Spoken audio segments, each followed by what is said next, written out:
যে ডক্টর ইউনূসকে 5 বছর নির্বাচিত সরকারে পাওয়ার একটা আকাঙ্ক্ষা আমাদের এই আন্দোলনের, বিশেষ করে ছাত্র আন্দোলনের একজন পরিচিত ছাত্র নেতা তিনি ফেসবুকে স্ট্যাটাস দিয়েছিলেন, যেটা কি মূলত অনেকে ভেবেছে যেহেতু তার সোশ্যাল মিডিয়াতে একটা বড়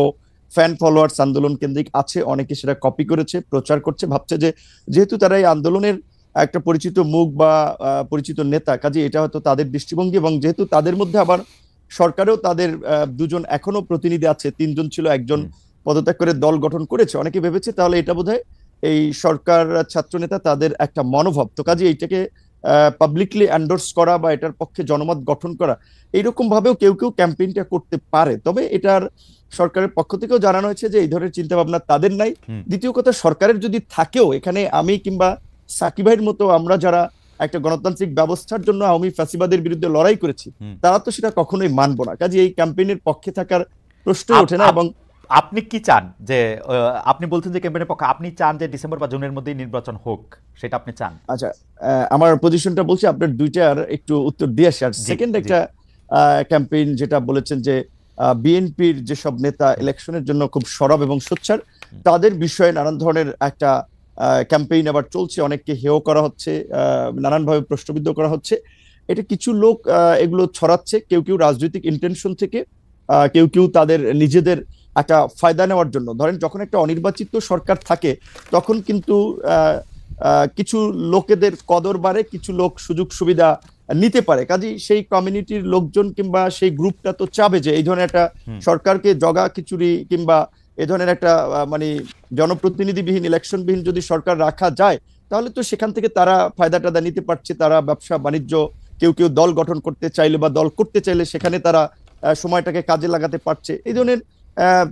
পক্ষে থাকা একটা শ্রেণীর একটা অংশের লোকজনের অস্বাভাবিক নয়। আবার ধরেন ইউনূসের মতো একজন ব্যক্তি যার এরকম একটা গ্রহণযোগ্যতা, এবং আপনি লক্ষ্য করেছেন যে ডক্টর ইউনূসকে যখন আওয়ামী লীগের আমলে হ্যারাস করা হচ্ছে, মামলা দিয়ে অপমান করা হচ্ছে, সেগুলোর বিরুদ্ধে বলতে গেলে একমাত্র অফিসিয়ালি আমি এবং আমাদের দল থেকে আমরা রাজপথে মশাল মিছিল থেকে প্রতিবাদও করেছি, তার পক্ষে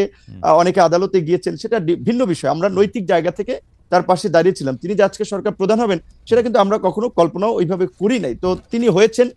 আমাদের একজন পছন্দের মানুষ ছিলেন, আমরা সবাই সন্তুষ্ট, এবং আমরা তাকে সহযোগিতা করতে চাই, ওই জায়গা থেকে যে এই অন্তর্বর্তীকালীন যে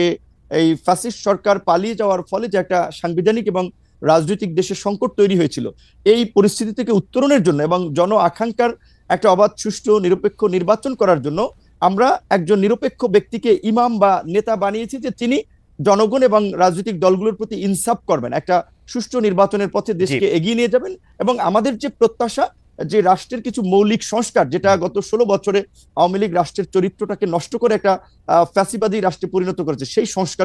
সেই সংস্কারের জন্য আমরা বলেছি যতটুকু সময়ের প্রয়োজন সেই সময়টুকু সকল রাজনৈতিক দল, আমরা যারা গণতন্ত্রের জন্য লড়াই সংগ্রাম করেছি, ফ্যাসিবাদের আমলে লড়াই সংগ্রাম করেছি, তারা দিতে চাই। সেখানে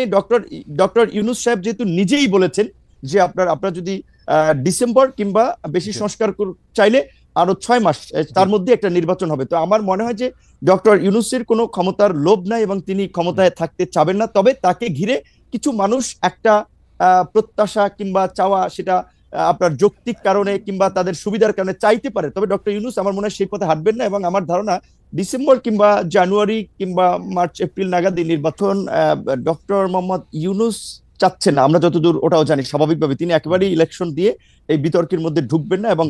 একটা রাজনৈতিক উত্তরণের জন্য তিনি দ্রুত ইলেকশন দিতে চান। এখন তাহলে ধরেন আমাদের এই আন্দোলনের পরিচিত একজন ছাত্র নেতা, তিনি ছাত্র নেতা হলেও তার একটা দায়িত্বশীল জায়গা আছে, তিনি যখন এই স্ট্যাটাসটি দিলেন, কিংবা আজকে আমি পুরো নিউজ দেখি নাই, হেডলাইনটা দেখেছি যে স্বরাষ্ট্র রাইট, তো এখন এইটা আপনার আমি বলাটা এক ধরনের, আরেকজন বলাটা এক ধরনের, সরকারের একজন উপদেষ্টা বলা কিন্তু অন্য মিন করে। তো তারা এই যে কিছু লোক যে ডক্টর ইউনূসের ঘাড়ে আবার বন্দুক রেখে নিজেদের ফায়দার জন্য একটা রাজনৈতিক, আমি মনে করি আরেকটা জটিলতা তৈরি করার চেষ্টা করছে, কিংবা দেশের মধ্যে আরেকটা অস্থিরতা তৈরির চেষ্টা করছে। কারণ স্বাভাবিকভাবে আমরা যারা গণতন্ত্র, ভোট এবং নির্বাচনের জন্য শেখ হাসিনার এই ফ্যাসিবাদের বিরুদ্ধে 16 বছর লড়াই করেছি, তারা তো যত দ্রুত সম্ভব একটা গণতান্ত্রিক ব্যবস্থার পুনঃপ্রবর্তন চাই, এটাও তো রাষ্ট্রের সংস্কারের একটা অংশ। সেই ক্ষেত্রে ইউনূস স্যার যেখানে বলেছেন ডিসেম্বরের মধ্যে